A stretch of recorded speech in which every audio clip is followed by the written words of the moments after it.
కలెక్షన్ల గురించే మనం మాట్లాడుకుంటే 12తో 13తో అంటే సంక్రాంతి రోజు రిలీజ్ అయి ఉంటే కలెక్షన్లు భారీగా వచ్చేవాడి. 100% వచ్చేది. సినిమా ఫ్లాప్ హిట్ పక్కన పెట్టండి, ఓపెనింగ్ ఇది బెస్ట్ ఓపెనింగ్ వచ్చేది. ఓకే, ఓపెనింగ్స్ బాగా ఓపెనింగ్ బెస్ట్ ఓపెనింగ్ వచ్చేది. అందుకే డేట్ వేయడమే ఫెయిల్యూర్ అయ్యారు. నేను ఒక ఎగ్జిబిటర్గా నాకున్న అనుభవంతో, నేను చిన్నప్పటి నుంచి సినిమా ఫీల్డ్ ఒక ప్రొడ్యూసర్గా, ఒక డిస్ట్రిబ్యూటర్గా నాకున్న అనుభవంతో, ఓకే దిల్ రాజు గారు అంత అనుభవం నాకు లేకపోతే నేను ఆయనకంటే సీనియరే, కానీ ఆయనంత అనుభవం నాకు లేదు, ఆయనంత ఆలోచనలు నాకు లేవు. ఎందుకంటే 10వ తరగతి సినిమా తీసుకొచ్చేసి అది సినిమాని నేను చాలా గొప్పవాడిని అని చెప్పుకోవడానికి కాదు. సినిమాని మనం 11వ తారీఖు వేస్తుంటే, లేకపోతే 12 తారీఖు వేస్తుంటే, 13 వేస్తుంటే, 14 వేస్తుంటే సరిపోయేది కదా. నేను అడుగుతున్నా, మరి ఈ సినిమాని ఈరోజు మనం తీసుకొచ్చి మన తప్ప, హీరో తప్ప?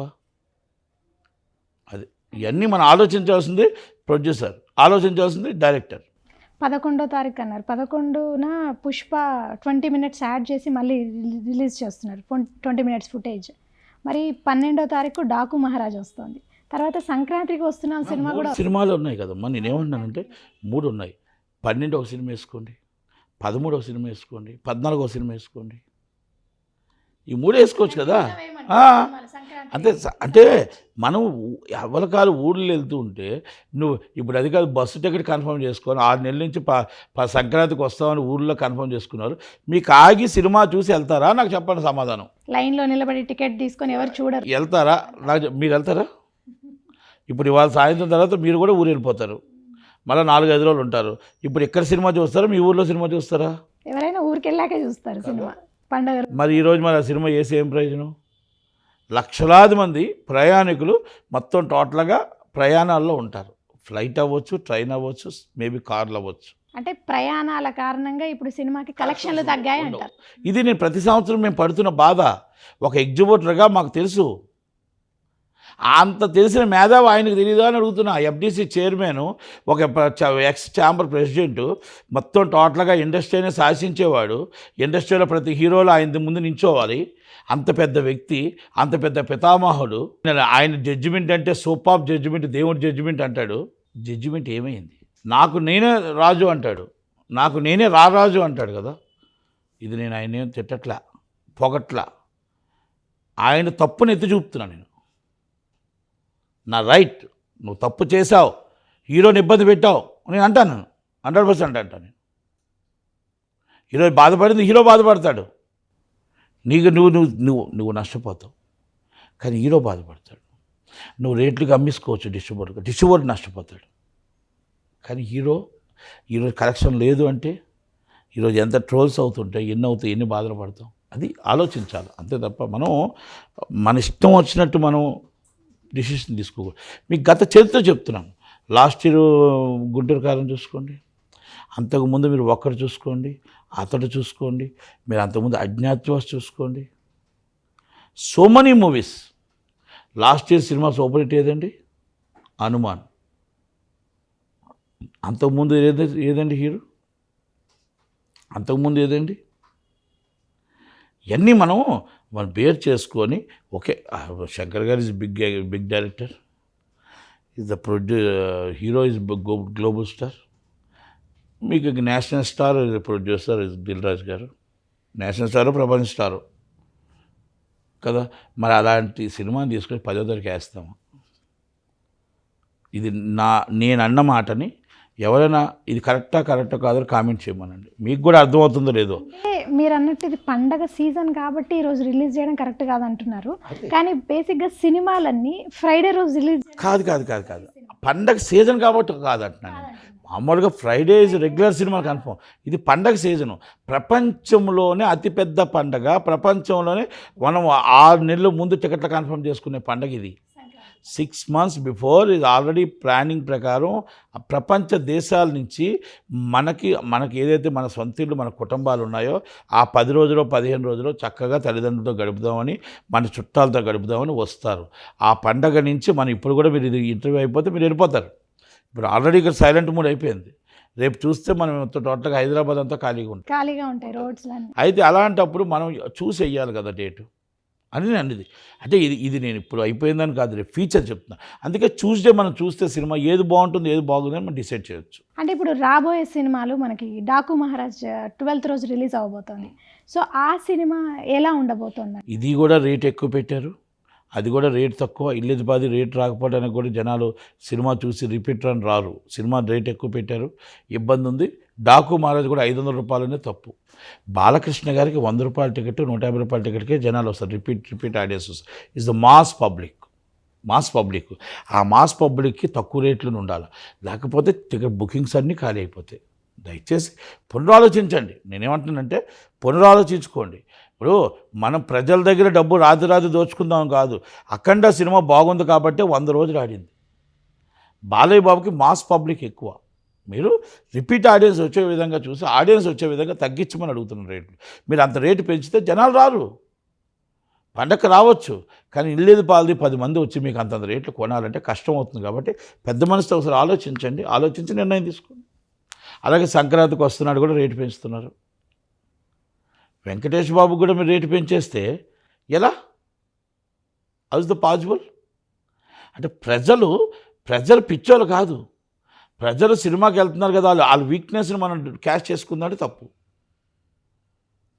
వాళ్ళ వీక్నెస్ మనం క్యాష్ చేసుకుందాం అంటే చక్కగా పార్క్కి వెళ్ళిపోతారు, ఇంట్లో పిండి వంటలు చేసుకుంటారు, చక్కగా అందరూ కూర్చుంటారు, ఇళ్ళది బాధి కూర్చుంటారు, జల్దీ ఫైల్ ఆడుకుంటారు, లేకపోతే ఇంకో ప్రోగ్రామ్కి వెళ్తారు. థియేటర్స్ అనేది రిజెక్ట్ చేస్తారు. నేను ఫీచర్ అంటే గేమ్ చేంజర్ సినిమాకి 500 కోట్లకు పైగా ఖర్చు పెట్టారు దిల్ రాజు గారు. అంటే ఆ సినిమాకి ఇప్పుడు మీరు అన్నట్టు ఈరోజు రిలీజ్ చేయడం వల్లనో మరి ఇంకో కారణం వల్లనో కలెక్షన్స్ అయితే రాలేదు, ఫస్ట్ డే కలెక్షన్స్. అంటే రామ్ చరణ్ గారికి రావాల్సిన కలెక్షన్స్ రాలేదు. అంటే దిల్ రాజు గారికి ఇప్పుడు ఈ సినిమా వల్ల భారీ నష్టం జరిగే అవకాశం ఉందా? అంటే ఇప్పుడు సంక్రాంతికి వస్తున్నాం సినిమా అయితే మీరు అన్నట్టు సంక్రాంతి రోజే రిలీజ్ చేస్తున్నారు. సో ఆ సినిమా వల్ల ఆయన లాభపడే అవకాశం ఉందంటారు? ఈ సినిమా వల్ల దిల్ రాజు గారు ఏమీ నష్టపోరు. నష్టపోయేది డిస్ట్రిబ్యూటరు, నష్టపోయేది శాటిలైట్ కొన్నవాడు, నష్టపోయేది హిందీ రైట్స్ కొన్నవాడు, తమిళ రైట్స్ కొన్నవాడు, మలయాళం రైట్స్ కొన్నవాడు. అండ్ డిస్ట్రిబ్యూటర్ నష్టపోతాడు తప్ప ప్రొడ్యూసర్ నష్టపోడు. ఒకవేళ మొత్తం ప్రపంచం అంతా డిస్ట్రిబ్యూటర్ దిల్ రాజు గారు అనుకోండి, ఆయన నష్టపోతాడు. మీకు అర్థమైన పాయింట్? ప్రపంచం అంతా దిల్ రాజు గారు డిస్ట్రిబ్యూటర్ అనుకోండి, ఆయన నష్టపోతాడు. ఒక ప్రపంచం అంతా డిస్ట్రిబ్యూటర్ ఆయన కానప్పుడు ఆయన నష్టపోడు. టీవీలో కొన్న శాటిలైట్ ఛానల్ నష్టపోతాడు. అది పబ్లిక్ మనీ కాబట్టి, ఆల్రెడీ పబ్లిక్ మనీ లాగేస్తారు కాబట్టి కార్పొరేటర్ కంపెనీకి ఏమనిపించదు. ఆల్రెడీ ఓటీటీ వాడు నష్టపోతారు, అది పబ్లిక్ మనీ కాబట్టి పబ్లిక్ దగ్గర కలెక్ట్ చేస్తారు కాబట్టి అది ఏమనిపించదు. అంటే అందరూ కూడా షేర్ చేసేసుకుంటారు. ఆటోమేటిక్గా మళ్ళీ ఇంకో ఇలాంటి సినిమా తీసుకొచ్చి మన నెత్తిమే పెట్టడానికి రెడీగా ఉంటారు. అంటే ఎందుకు చెప్తున్నానంటే ఇది రామ్ చరణ్ గారు ఉన్నారు. రామ్ చరణ్ గారు రెమ్యునరేషన్ తీసుకోడు ఆయన నష్టం వస్తే. కనుక ఇలాంటివంతా ఉన్నారు, చాలా ఉన్నారు, మంచి వాళ్ళు ఉన్నారు. కాకపోతే ఏంటంటే సినిమా బాగుండాలని కోరుకుందాం. రేపు మంగళవారం నుంచి ఎలాగుంది, అది నచ్చుతుందా అనేది మంగళవారం తెలుస్తుంది, ఇవాళ తెలియదు. మీరు అన్నట్టు డేట్ వల్ల ఇలా అయ్యింది అన్నారు కదా, మరి దిల్ రాజు గారే అదే ప్రొడ్యూసర్ ఇప్పుడు 14th రోజు మన సంక్రాంతికి వస్తున్నాం సినిమా రిలీజ్ చేస్తున్నారు. మరి ఆ డిసిషన్ ఎట్లా తీసుకున్నారంటారు? ఆయన ఏమన్నాడంటే, నేను పెద్దవాడిని, నేను చాలా గొప్పవాడిని, నేను మొత్తం టోటల్గా నేను శాసించేవాడిని కాబట్టి మాకెవరికి డిస్టర్బ్ రాకుండా 10, 12, 14 వేసుకున్నాం అని అన్నాడు. 10, 12, 14 వేసేది 10వ తారీఖు వచ్చిన సినిమాలన్నీ ఫ్లాప్లు అయ్యాయని మీకు తెలియదా దిల్ రాజు గారు అడుగుతున్నా. మీరు అదే 12, 13, 14 వేసుకోవచ్చుగా. 10వ తారీఖు సినిమాలన్నీ 9వ తారీఖు 10వ తారీఖు వేసినవన్నీ ఫ్లాప్లు అయ్యాయి. నేను చరిత్ర చెప్తున్నా, నేనేమి వేగ్గా చెప్పట్లా. కనుక అంటే ఈ జనాలు ఫ్లాప్లు అయ్యాయంటే కారణం ఏంటి? మీకు థియేటర్ ఆల్రెడీ ప్రయాణాల్లో ఉన్నప్పుడు మీ సినిమా ఎందుకు చూస్తారు? మీకు ఓవర్సీస్లో కూడా కలెక్షన్స్ లేవుగా, మీకు కర్ణాటకలో లేవుగా, మీకు ఆంధ్రప్రదేశ్లో లేవుగా, తెలంగాణలో లేవుగా. ఇది నేను అబద్ధం చెప్పట్లే. మీరు ఇప్పుడు ఫోన్ తీసుకొని మీరు ఆన్లైన్ కొడితే అన్నీ కనపడతాయి కదా. ఇప్పుడు మన అబద్ధాలు చెప్పడానికి లేవు, మనం చెప్పడానికి ఇప్పుడు సూపర్ అని మనం చెప్పడానికి లేవు. ఎందుకంటే ఆన్లైన్లో తీస్తే బుక్ మై షోలో ఇంటి టికెట్ల దగ్గర తెలిసిపోతుంది. కనుక మనం ఒక్కసారి మన అహంకారం పనికిరాదు, హాంభావం పనికిరాదు.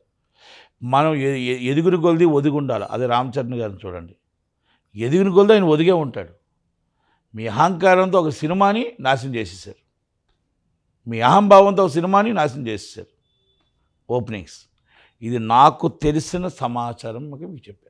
అంటే ఇప్పుడు మనకి శంకర్ గారు అంటే ఒక హిట్ డైరెక్టర్, ఆయన చాలా పెద్ద డైరెక్టర్. అంటే తమిళంలోనే ఆయన ఎక్కువ సినిమాలు చేశారు, ఇది డైరెక్ట్ సినిమా ఆయన తెలుగులో. సో ఆయన ఇన్ని హిట్లు కొట్టారు కదా, మరి ఇట్లా వరుసగా ఆయన అన్ని ఫ్లాప్లు ఉన్నాయి ఇప్పుడు ఆయనకి. ఎందుకు అలా అవుతుందంటారు? అంటే ఏదైనా ప్రాబ్లం, అంటే ఏంటి ప్రాబ్లం ఏంటంటారు?